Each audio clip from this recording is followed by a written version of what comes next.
से मिलने देते थे।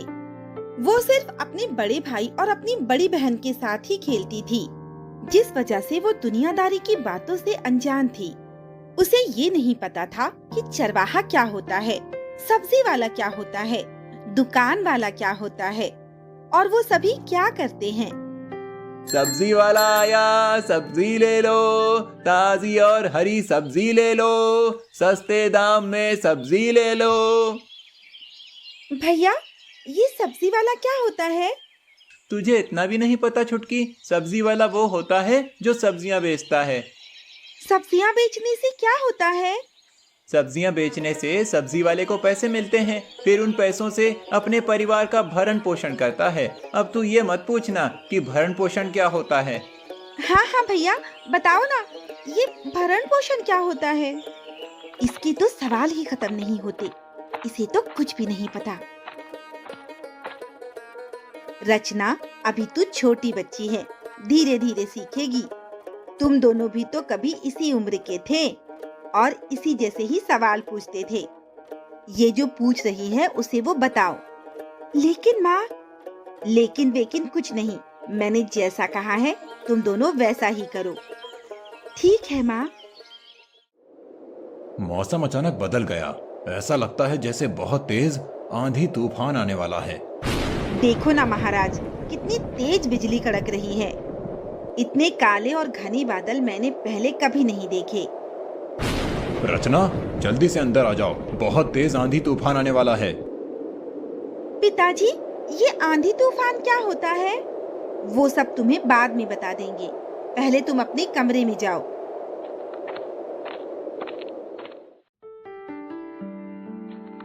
मुझे कोई भी कुछ नहीं बताता। मैं जब भी कुछ पूछती हूँ तो सब कहते हैं कि बाद में बताएंगे। मैं अब कुछ भी नहीं पूछूंगी, किसी से बात भी नहीं करूंगी। लगता है आज फिर से किसी ने तुम्हारे सवाल का जवाब नहीं दिया, इसीलिए तुम इतना गुस्सा हो, है ना छुटकी? रचना राघव से पूरी बात बताती है। रचना की बात सुनने के बाद राघव उसे आंधी तूफान और काले बादलों के बारे में सब कुछ बताता है। अगर तुम बारिश में भीग जाती तो बीमार पड़ जाती। अब मैं समझ गई भैया। पिताजी इसीलिए मुझे अपने कमरे में जाने को कह रहे थे। भैया, ये आप कौन सी किताब पढ़ रहे हैं? छुटकी, इस किताब में बहुत सी परियों की कहानियां हैं, मैं वही पढ़ रहा हूँ। भैया, मुझे भी पढ़ना सीखना है। ठीक है, कल तू भी मेरे साथ चलना, गुरुजी तुझे भी पढ़ना सिखा देंगे। रचना महल से बाहर नहीं जाएगी, गुरुजी यहाँ आकर उसे पढ़ना सिखा देंगे। बच्चों, तुम जल्दी से सो जाओ, कल सुबह जल्दी उठना है। क्यों माँ, कल क्या है? कल हम सब तुम्हारे मामा जी के यहाँ जा रहे हैं। अरे वाह, फिर तो बड़ा मजा आएगा। नानी मुझे बहुत सारे खिलौने और ढेर सारी मिठाइयाँ देंगी और मामा जी मुझे नए नए कपड़े देंगे। तुम कहीं नहीं जाओगी, तुम यही रहोगी। नहीं माँ, मैं भी जाऊंगी मामा जी के घर। मुझे वहाँ बहुत अच्छा लगता है। मामा जी के घर सिर्फ सपना और राघव ही जाएंगे, तुम महल से बाहर कहीं नहीं जाओगी।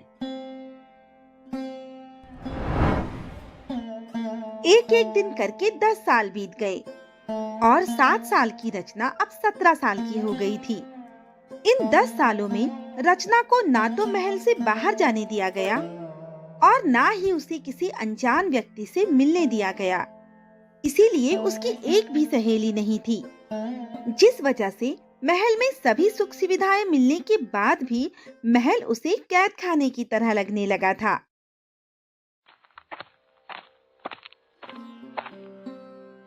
आज घुड़सवारी और तीरंदाजी करके कितना मजा आया ना सपना?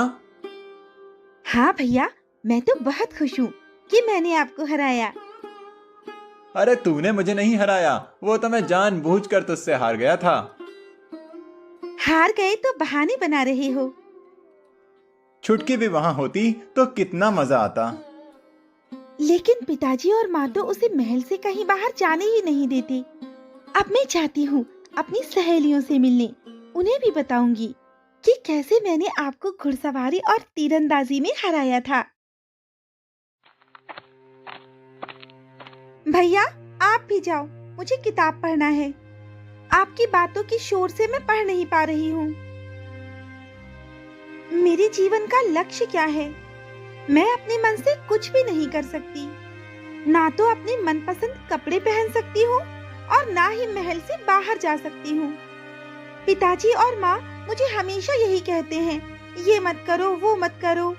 भैया और दीदी को तो कुछ नहीं कहते। मेरी कोई सहेली भी नहीं है। मुझे ऐसा लगता है जैसे मुझे कोई प्यार ही नहीं करता। इसीलिए अब मैं ये महल छोड़कर कहीं दूर चली जाऊंगी। मुझे यहाँ नहीं रहना है। रचना ने ठान लिया था कि अब वो महल में नहीं रहेगी। इसीलिए रात के समय वो महल से भाग जाती है।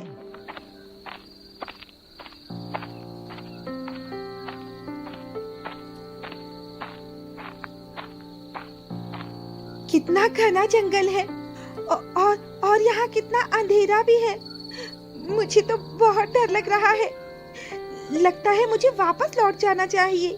नहीं नहीं, मैं वापस महल कभी नहीं जाऊंगी।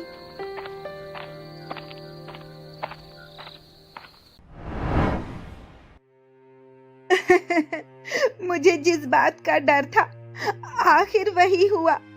उस ज्योतिष की भविष्यवाणी सही हो गई और हमारी बेटी हमसे दूर हो गई। तुम फिक्र मत करो महारानी, हम अपनी बेटी को ढूंढकर वापस ले आएंगे। आप किस ज्योतिषी की भविष्यवाणी की बात कर रही हैं महारानी? जब रचना का जन्म हुआ था तब उसे आशीर्वाद देने के लिए दूर दूर से लोग आए थे। उनमें एक ज्योतिष भी थे। उन्होंने उसका हाथ देखकर बताया था कि वो बहुत जल्द ही हमसे दूर हो जाएगी। उसी भविष्यवाणी की वजह से हम रचना को महल से बाहर नहीं जाने देते थे, लेकिन फिर भी वो हमसे दूर हो गई। न जाने कहां और किस हाल में होगी हमारी बेटी। आप चिंता ना करिए महारानी, हमारे होते हुए हमारी बेटी को कुछ नहीं होगा। सेनापति, सैनिकों को लेकर जाओ और हमारी बेटी को ढूंढ कर लाओ।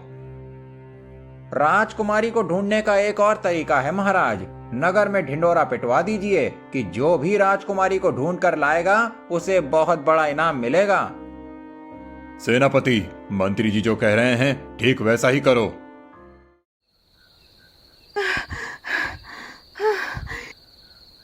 चलते चलते रात से सुबह हो गई। मैं बहुत थक गई हूँ। भूख भी लगी है। मैं क्या खाऊं? महल में तो खाने के लिए बढ़िया बढ़िया पकवान होते थे। जंगल में तो शेर भी है। जल्दी यहाँ से भागना पड़ेगा, नहीं तो वो मुझे खा जाएगा। फिर तू अपनी माँ से बिछड़ गया। देख, यहीं कहीं चल रही होगी। दादाजी, मुझे बहुत भूख लगी है। ये ले बेटा, ताजे ताजे दूध की बनी ताजी ताजी मिठाई खा ले। अरे वाह दादाजी, ये मिठाई तो बहुत स्वादिष्ट है, और दो ना। ये ले बेटा, तेरे लिए ही तो लाया हूँ, पूरी खा ले। ये मिठाई मुझे चाहिए, जल्दी से दो, मुझे भूख लगी है। बेटी, तू कौन है और यहाँ क्या कर रही है? ये मिठाई मेरे पोते की है, मैं तुझे क्यों दे दूं? मैं राजकुमारी रचना हूँ और ये मेरा हुक्म है, इसीलिए तुम ये मिठाई मुझे दे दो। तेरे कपड़ों को देखकर लगता तो नहीं कि तू राजकुमारी है। भला एक राजकुमारी इस तरह से फटे पुराने कपड़े पहनती है क्या? मुझे बहुत भूख लगी है। कल रात से मैंने कुछ भी नहीं खाया। मुझे भी थोड़ी मिठाई दे दो ना दादाजी। ये ले, तू भी खा ले थोड़ी सी। ऐसा लगता है जैसे भटक कर यहाँ आ गई है और बहुत भूखी भी है। बेटी, तूने बताया नहीं कि तू कौन है और कहाँ से आई है? मैंने बताया तो था कि मैं एक राजकुमारी हूँ। राहुल बेटा, ऐसा लगता है जैसे शेर यहाँ आसपास ही है। जल्दी से गायों को लेकर यहाँ से चलना चाहिए। ठीक है दादाजी, मैं अभी सभी गायों को जंगल से बाहर निकालता हूँ।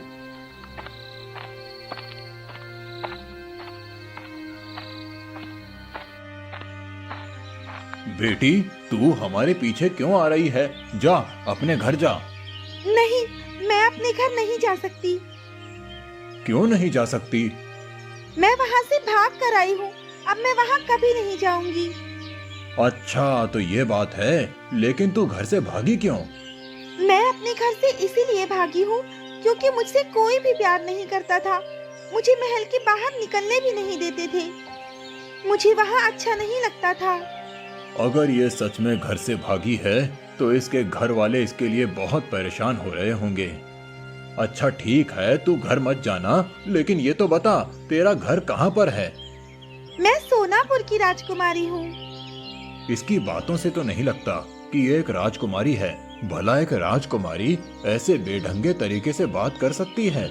इसमें तो कोई शालीनता ही नहीं। लगता है ये पागल है। राजकुमारी तुम्हें हुक्म देती है, जल्दी से स्वादिष्ट खाने और ठंडे पानी का इंतजाम करो, नहीं तो तुम्हें कठोर दंड मिलेगा। ठीक है बेटी, तू मेरे घर चल, वहाँ बहुत स्वादिष्ट भोजन है और ठंडा पानी भी है।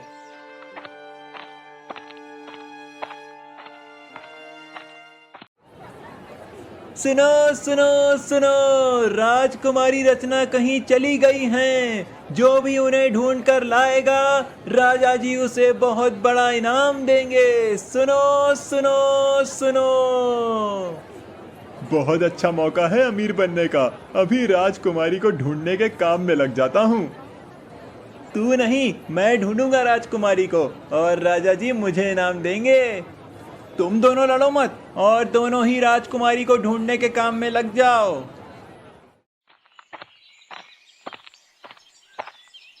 दादाजी, आप ये क्या कह रहे हो? बेटी, मैं गाय का दूध दो रहा हूँ। दूध कैसे दूहते हैं? मुझे भी सिखाओ ना।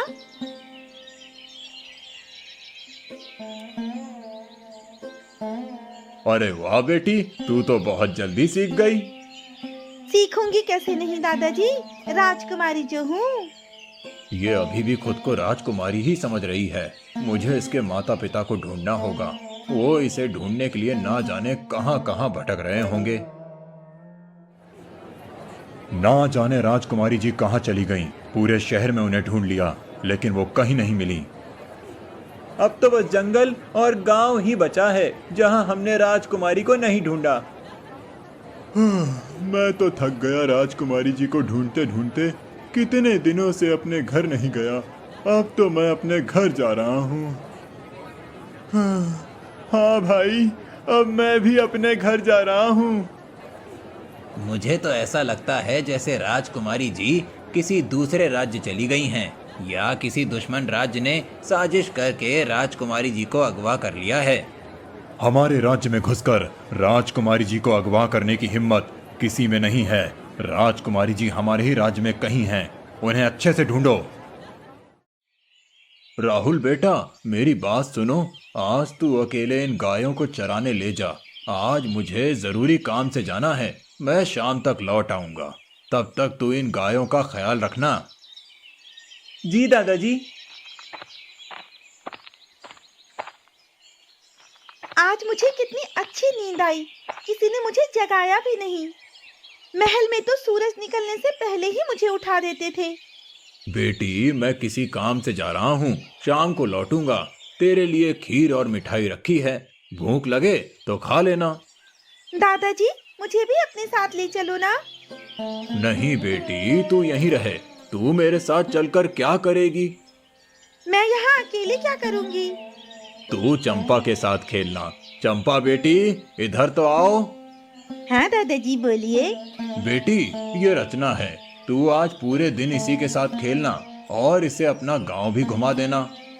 ठीक है दादाजी, मैं इसे अपना पूरा गांव घुमाऊंगी। तुम कहाँ से आई हो? आज से पहले मैंने तुम्हें यहाँ कभी नहीं देखा। मैं सोनापुर की राजकुमारी हूँ। तुम सच में राजकुमारी हो? क्या तुम मेरी सहेली बनोगी? ये सहेली क्या होता है? तुम राजकुमारी हो और तुम्हें इतना भी नहीं पता? अरे बुद्धू, सहेली। हाँ, सहेली वो होती है जो सुख दुख की बातें करे, एक दूसरे के साथ खेले और साथ मिलकर बहुत बहुत बहुत मस्ती करे। अच्छा, मुझे तो ये पता ही नहीं था। ठीक है, आज से तुम मेरी और मैं तुम्हारी सहेली। इधर रचना ने अपनी पहली सहेली बना ली थी। और उधर उसके माँ और पिताजी उसके लिए परेशान हो रहे थे।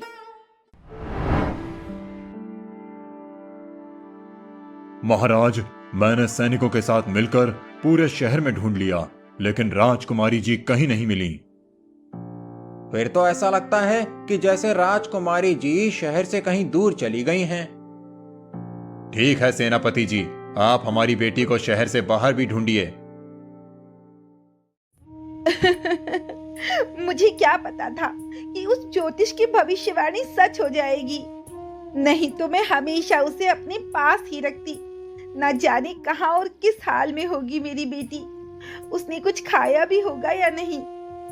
तुम चिंता ना करो रानी, हमारे सैनिक बहुत ही जल्द रचना को ढूंढ लेंगे। कैसे चिंता ना करूं महाराज, कितने दिन हो गए मैंने उसका चेहरा भी नहीं देखा। आप चिंता ना करो माँ, मैं जा रहा हूँ अपनी छुटकी को ढूंढने के लिए। हाँ माँ, मैं भी भैया के साथ जाऊंगी। ठीक है जाओ, लेकिन अपना ख्याल रखना और जल्दी वापस आना। आज से पहले मैंने ये खेल कभी नहीं खेला था। तुम कहती हो कि तुम राजकुमारी हो और आज तक तुमने लंगड़ी नहीं खेली। मेरे गांव में तो सब लड़कियों को लंगड़ी खेलना आता है। हाँ, मैं बहुत थक गई हूँ।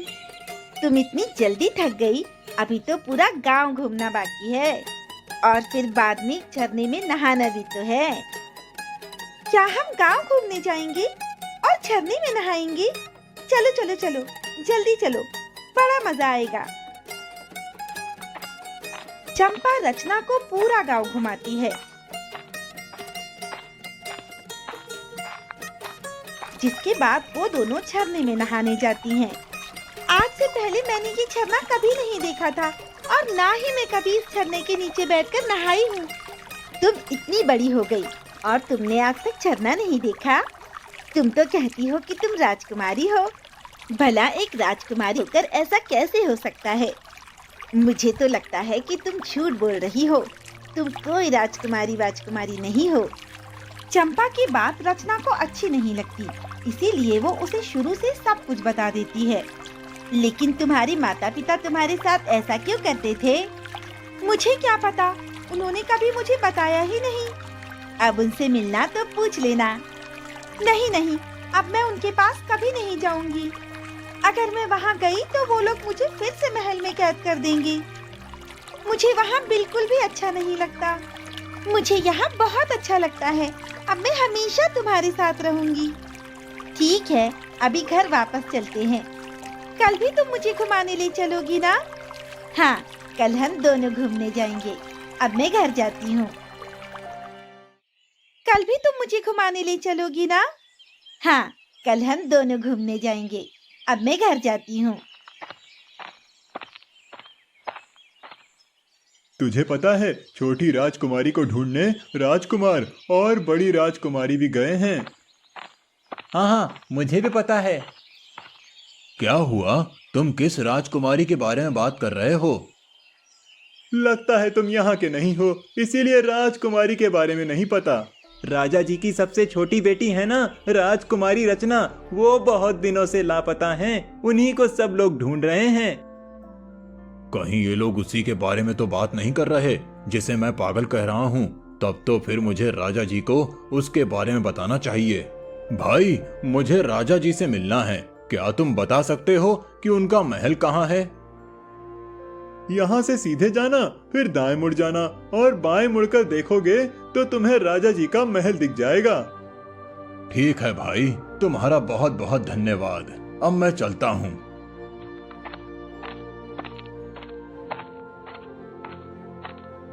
कौन हो भाई, और बिना पूछे अंदर कहाँ घुसे चले आ रहे हो?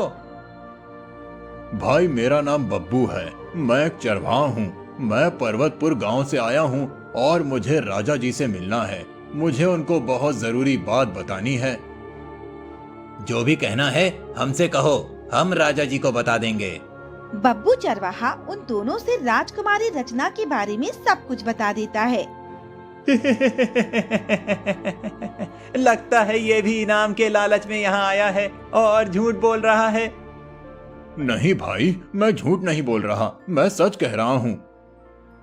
भला एक चरवाहा के घर में हमारी राजकुमारी कैसे रह सकती है? मुझे तो सोच कर ही हंसी आती है। चल भाग यहाँ से, अगर राजा जी को पता चल गया तो वो तुझे काल कोठरी में बंद कर देंगे।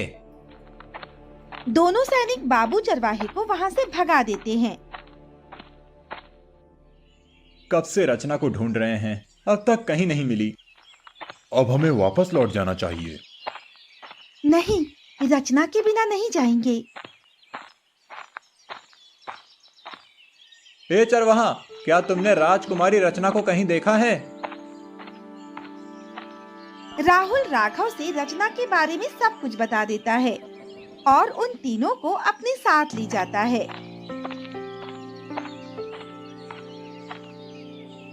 छुटकी, तू यहाँ क्या कर रही है? माँ और पिताजी तेरे लिए बहुत परेशान हैं। हमारे साथ चल। नहीं भैया, मैं अब वहाँ कभी नहीं जाऊंगी। पिताजी और माँ मुझे महल से बाहर कहीं नहीं निकलने देते। वो मुझे प्यार भी नहीं करते। वो दोनों तुझसे बहुत प्यार करते हैं। तेरे बिना माँ का रो रो कर बहुत बुरा हाल है। मैं नहीं जाऊंगी। वो दोनों उसे समझाने की बहुत कोशिश करते हैं, लेकिन वो अपनी जिद पर अड़ी रहती है और उनके साथ नहीं जाती।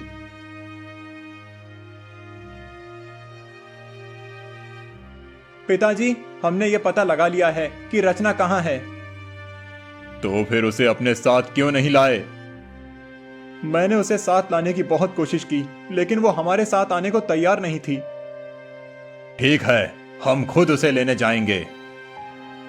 मैं भी आपके साथ चलूंगी महाराज।